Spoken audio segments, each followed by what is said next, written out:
Dimana-mana Selvi kalau off air ketemu orang Bugis, PPKM dulu PPKM. Alhamdulillah ya, senang bisa ada karya yang membuat orang Bugis senang dan bisa juga Selvi kemana-mana nyanyiin, jadi orang bisa tahu, wah Bugis itu suku yang benar-benar apa ya? Suku Bugis itu tuh persatuannya sangat kuat, di mana-mana ada orang Bugis, di mana-mana orang Bugis kalau ada apa namanya?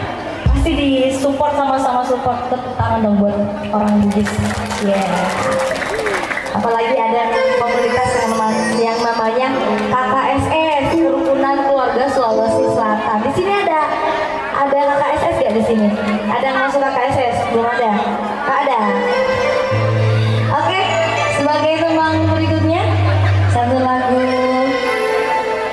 yang pertama kali Selvi bikin lagu Bugis pada saat di Jakarta, itu pun iseng dari Cek Gua Dibal minta lagunya diterjemahin jadi bahasa Bugis. Satu lagu untuk kalian semua, aku ada yang Bapoji, Bapoji.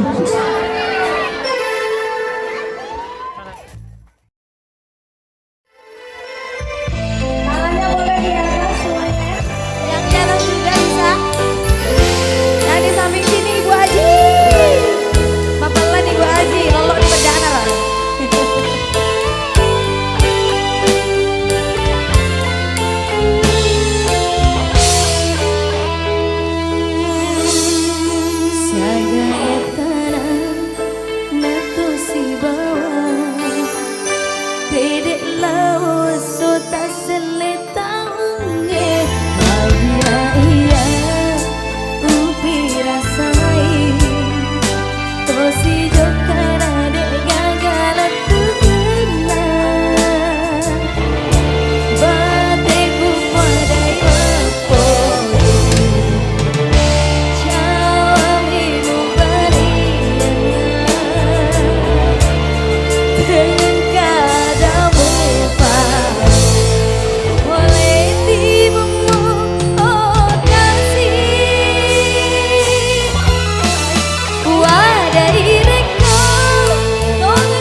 Sini jangan mau kalah.